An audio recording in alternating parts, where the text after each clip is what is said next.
नमस्कार, स्वागत है आपका आज के कार्यक्रम में।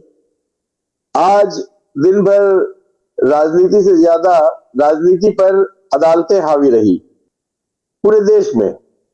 कई नेताओं के दिल बनने और बिगड़ने लगे हैं। अभी इस मुद्दे पर चर्चा करने के लिए हमारे साथ मौजूद हैं संकेत चतुर्वेदी, संवाद न्यूज इंटरनेशनल से।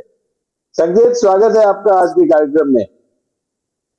क्या कुछ खबर है? आज बहुत दिन भर काफी उथल पुथल भरा रहा, हेमंत सोरेन के लिए भी, अरविंद केजरीवाल जी के लिए भी, उधर बिहार में भी कुछ उठापटक है। क्या क्या कैसा रहा? देखिए, कैसा रहा से ज्यादा जरूरी यह है कि क्यों रहा। अब मैं आपको एक बात बताता हूं कि सबसे पहले मैं अपने विषय में बताऊं। नमस्कार, मेरा नाम संकेत चतुर्वेदी है, या यूं कहूं पंडित संकेत चतुर्वेदी है। और मेरे पास में ये एक डायरी है जो लाल रंग की है। आप देख सकते हैं, आपने इस डायरी को पहले भी देखा होगा। 1970 के दशक में अमिताभ बच्चन की फिल्म आई थी डॉन। उस डॉन में एक लाल डायरी थी। उस लाल डायरी में बहुत सारे कारनामे लिखे हुए थे। फिर हमने दोबारा इस लाल डायरी को देखा।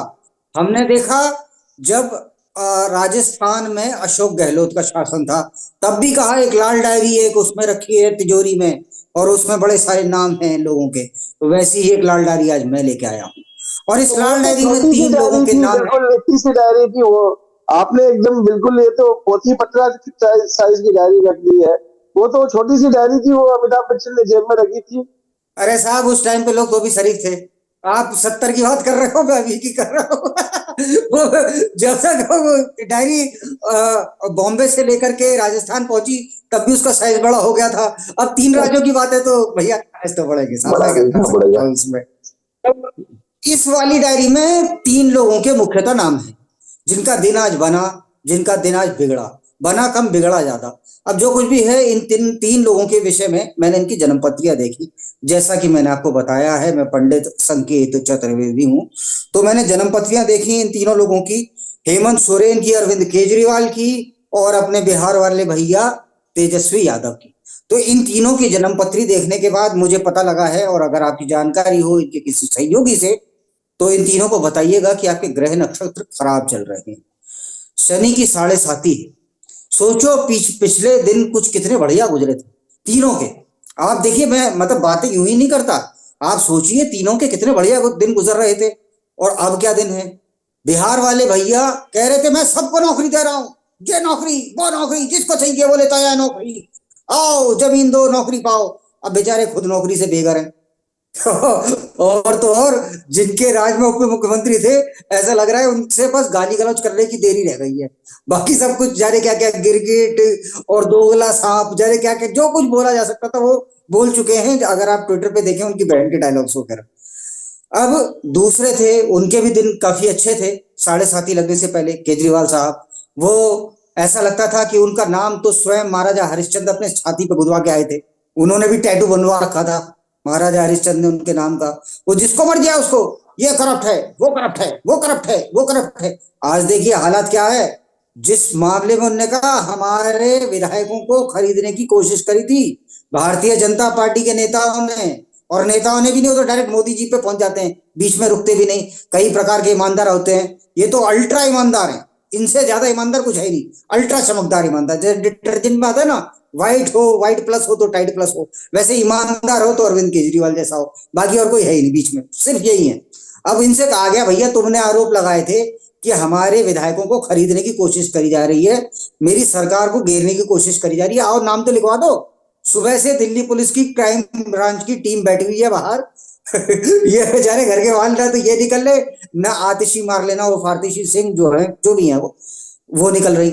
मतलब ये लोग कि आ जाओ और अपनी गवाही दे दो। अब गवाही भी देने को तैयार नहीं है। इतना ईमानदार लोग हैं कि अपनी गवाही भी नहीं दे सकते, क्योंकि पता है अगर अदालती कार्य में कुछ भी उठपटांग गवाही दे दी तो सिर्फ सॉरी से काम नहीं चलना, हो सकता है जो बाकी संगत बैठी हुई है उसी में पंगत लगानी पड़े। और एक सेकंड सर रुकिए जरा, तीसरे ईमानदार और हैं, वो झारखंड के हैं। तीसरे ईमानदार हेमंत सोरेन हैं। अब उनकी जन्मपत्री मैंने पढ़ी तो स्थान भी पढ़ा, कहाँ पैदा हुए थे। तो हेमंत सोरेन साहब पैदा हुए थे रामगढ़ में, मर्यादा पुरुषोत्तम राम के गढ़ में, रामगढ़ में। लेकिन अब वो इतना वो उठ पटांग करते थे कि आदिवासी फलाना ढिमकाना, जो उनको सम्मान देने जा रहा है उसको नोटिस पहुंचा दिया।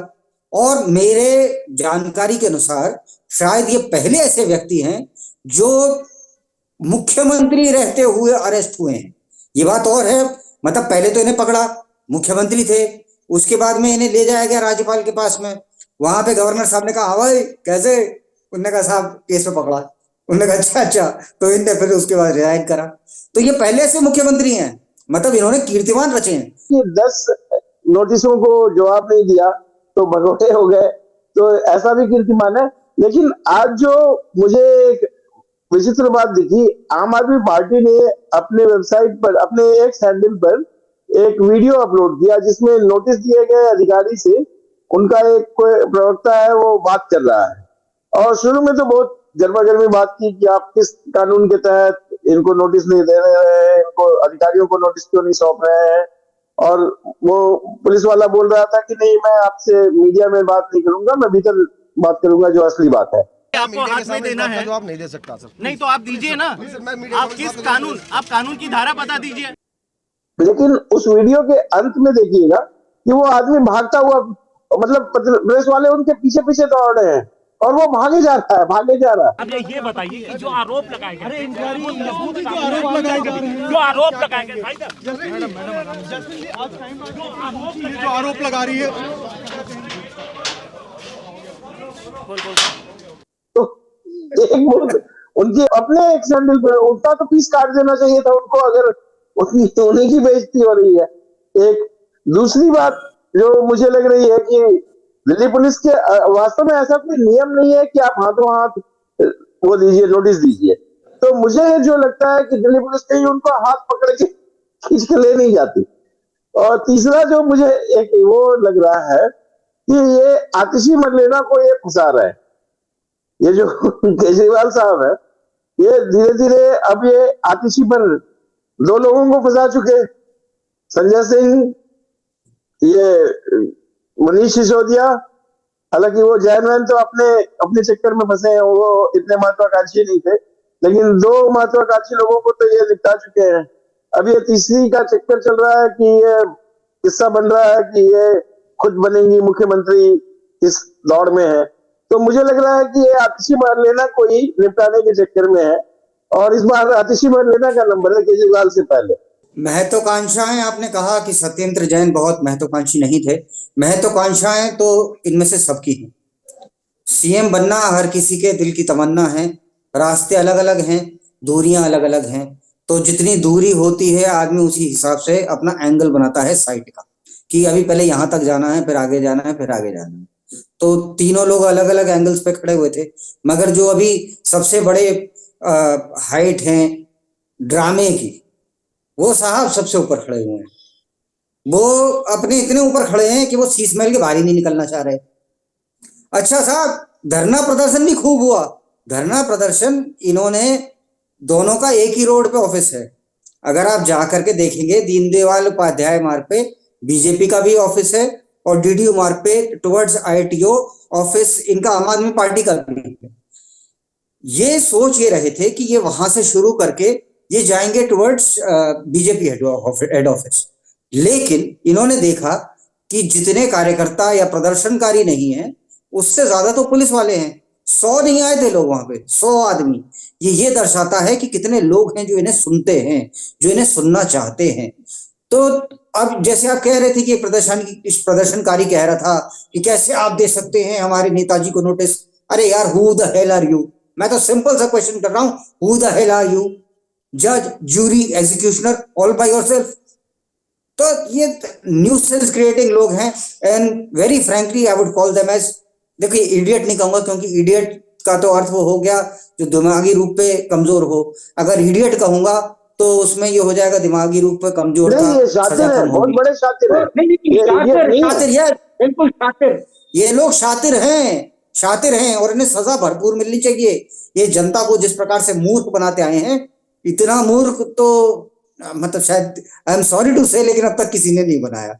और ये दिल्ली के मतदाताओं का दुर्भाग्य है कि वो अरविंद केजरीवाल जैसा नेता चुन के लिया है, जो आदमी सिवाय मतलब फ्री का भी क्या। मेरी एक, अभी आपने बोला तो मेरे को याद आ गया, एक प्रोफेसर हैं हमारी जानकार हैं दिल्ली यूनिवर्सिटी में, तो तो मैंने उनसे प्रोफेसर मैम से पूछा, मैंने कहा जी एक बात बताइए कि आपको तनख्वाह टाइम पे मिलती है? तो उन्होंने कहा हाँ बिल्कुल टाइम पे मिलती है। उन्होंने प्रोफेसर मैम ने कहा कि संकेत वो 3 महीने पढ़वाता है, फिर उसके बाद 1 महीने की तनख्वाह बिल्कुल टाइम पे देता है। आपको याद हो तो जब ये ईस्ट कैंपस खुला था तो वहां सबसे पहले पहुंच गए थे। वो तो पेट में पता नहीं किसने कोहनी मारी थी, तब जाके साइड पे हुए थे। कह रहे, रिपट में काटूंगा, रिपट में काटूंगा। एक प्रश्न मेरा भी, आप हमेशा मेरे से प्रश्न करते हैं, आज मैं भी प्रश्न करूंगा, बताइए, आप मेरे को जवाब दीजिए प्लीज। एक प्रश्न मेरा भी, जो इनके गुरुजी थे मी अन्ना हजारे, वो कहाँ है? नहीं, वो तो हाँ। केवल गुरु गुरु बस तभी तक के थे। अब तो वो गुरु घंटाल है, वो तो तभी तक के गुरु थे। अभी उन्हें ही तो गुरु घंटाल बनाना था। सब लोग उन्हीं के पीछे लगे हुए थे, तो उन्हें तो बिल्कुल दूध में से मक्खी की तरह निकाल दिया गया। और उनके मंच पर जो भी बातें कही गई उन सब के अगेंस्ट चली गई। उनके मंच पर कहा गया था कि हम लोग राजनीति में नहीं आएंगे, फिर राजनीति में आए। उनके मंच पर कहा गया था कि अगर हम लोग आए भी तो कहीं कोई राजनीतिक पद नहीं लेंगे। दूसरी बात, वो कोई सरकारी सुविधा नहीं लेंगे। वो मतलब ये सब माया जाल है पूरा, बिल्कुल। और वो माया जाल में गुरुजी बेचारे, तो गुरुजी भी बहुत ज्यादा पढ़े लिखे नहीं थे। वो बेसिकली गुरुजी एक सिपाही के इसमें थे, पद पे थे वहां पे आर्मी में। तो वहां से रिटायर हुए थे। उनको खैरनार ने उनके बारे में बहुत कुछ लिखा था कि वो बोलते थे कि वो सरकारी अधिकारियों पर दबाव डालने के लिए चलो हम लोग चल के अनशन करेंगे और विटामिन मिला हुआ पानी पी लेंगे। ऐसा जीआर खैरनार ने लिखा था। खैरनार जैसा ईमानदार आदमी थी, उनको ये लेकर जा रहे थे। इनके गुरुजी की बात कर रहा हूँ मैं, अन्ना हजारे की। तो अन्ना हजारे भी कोई बहुत ये नहीं थे, दूध के धुले हुए नहीं थे। खैर, लेकिन उनको भी इन्होंने निपटा दिया और इनको पता था कि उनको कैसे निपटाना है, तो इसलिए, और उनको कैसे उपयोग करना है, और उसके बाद उनको निपटाना कैसा है, तो ये सब इनको पता था। बात ये नहीं अन्ना हजारे क्यों दूध के धुले हुए नहीं थे, मैं उसका कारण आप दे सकता हूँ। अन्ना हजारे पहले मैं सोच रहा था, मैं कहूंगा कि इंटीग्रिटी उनकी ठीक थी पर उनका आईक्यू कम था। लेकिन अब मैं कहता हूं नहीं भैया, आईक्यू और इंटीग्रिटी दोनों सो थे, लेकिन उनमें कहीं ना कहीं कुछ ना कुछ प्रॉब्लम जरूर थी। अब क्या प्रॉब्लम थी ये मैं भी नहीं समझ पा रहा। अगर आप 4 मंत्रियों को, कैबिनेट मिनिस्टर्स को, उन्होंने कहा था मैंने उनके विकेट गिरा दिए महाराष्ट्र वालों के और पूरी सरकार को हिला दिया, और हिला भी दिया था, तो आप अरविंद केजरीवाल के खिलाफ क्यों कुछ नहीं बोल रहे?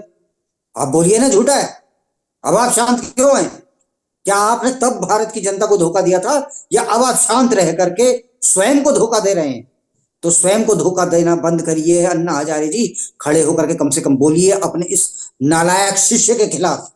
नालायक शिष्य नालायक होता है, कुछ परशुराम जी से सीखिए। तो नालायक शिष्य का भविष्य क्या रहेगा? आपकी जनतंत्री और जो डायरी है, इन दोनों के मुताबिक क्या क्या निकल रहा है पंडित जी? देखिए, जन्मपत्री देखने के बाद में मैं तो ये कह रहा हूं कि देखिए, एक तो है ही घर में, बाकी 2 को आवाज लगा रही है राहें कि घर कब आओगे, कि घर कब आओगे। चाहे वो तेजस्वी हो, चाहे वो दूध के दूल्हे केजरीवाल साहब हो, self proclaimed I am anarchist, हाँ मैं उदमबाजी मचाता हूँ, मैं तो उदमबाजी में विश्वास रखता हूँ। और उस टाइम पे भी आपने देखा था क्या था, मैं खिलाफ हूँ, यहाँ पे लोग बाग रिपब्लिक डे परेड में बैठते हैं और वीआईपी सीटिंग होती है और लोगों को फलाना ढिमकाना, आम जनता नहीं देख पाती, मैं आम जनता का साथी हूँ। उसके 2 दिन के बाद भाई साहब अगला कहने लगा कि मैं धरने पे बैठा हूँ, क्यों? क्योंकि मेरे को रिपब्लिक डे परेड का इन्विटेशन नहीं आया। अरे भाई, वाकई यार ऐसा ड्रामा मेरे पूरी जिंदगी में नहीं देखा। अच्छा, युवराज भी उधर देवघर में आज उनके सामने जय श्री राम के नारे लगे हैं। बिहार में है और झारखंड में है। वो देवघर एक जगह है, शिव भगवान शिव का मंदिर है वहां पे, और वहां उनका जो बस नुमा रथ जो है वो गुजर रहा था, और उनको मतलब उनके सामने पूरे जय श्री राम और मोदी मोदी के नारे लगे हैं आज देवघर में, झारखंड में। अब झारखंड में उनके दोस्त की सरकार चली गई है।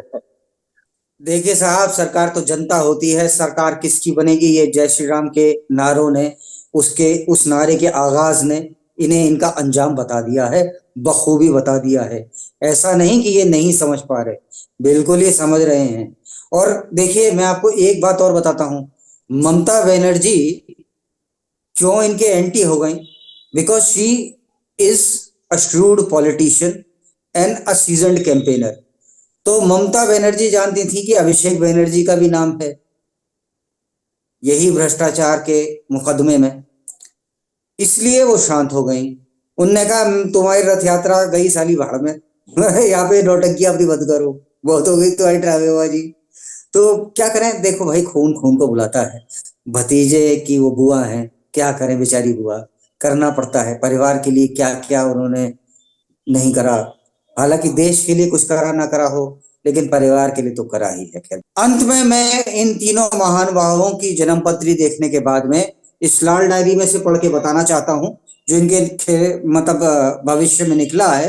वो कुछ इस प्रकार से है कि वक्त नाजुक है, बहुत नाजुक है, कुछ भी हो सकता है, कहीं भी हो सकता है, कभी भी गिरफ्तारी हो सकती है। शनिदेव रुष्ट हैं, न्याय के देवता हैं शनिदेव। जो करे थे ना बुरे कर्म, अब बच्चों फल भुगतना पड़ेगा। जो मफलर डाल डाल के झूठी खांसी करी थी, अब तुम्हें करना पड़ेगा। जो दूसरे नौकरियां दे रहे थे, वो अब खुद नौकरी से बेघर हो गए हैं। वो कह रहे नौकरी मेरे पे ही नहीं है भैया, मैं क्या करूं। और जो मुख्यमंत्री थे वो अभी भी मुख्यमंत्री है, और पुराने वाले अपने साथी मुख्यमंत्री को गालियां बक रहे हैं। और तीसरे वाले तो महान है, वो तो कह रहे थे मैं आदिवासियों की लड़ाई लड़ रहा हूँ। लेकिन भैया, नगद नारायण के आगे तो सब फेल है। लेकिन ईमानदारी से तो कमाते दोस्त, कम से कम। नहीं, उनका तो जो है ना, उनका खानदानी इतिहास रहा है। उनके पिताजी तो बाकायदा वो उसको बैंक में जो उनको रिश्वत मिली थी, कैश फॉर वोट वाला जो मामला था, तो उनको जो रिश्वत मिली थी उसको तो ले जाकर उन्होंने बैंक में जमा कराने पहुंच गए। आपको इससे ज्यादा ईमानदार आदमी कहीं मिल सकता है? तो चलिए, आज की चर्चा यही विराम देते हैं। अगले कार्यक्रम में फिर कुछ और मुद्दों पर बातचीत करेंगे। तब तक के लिए जय भारत, जय श्री राम, नमस्कार।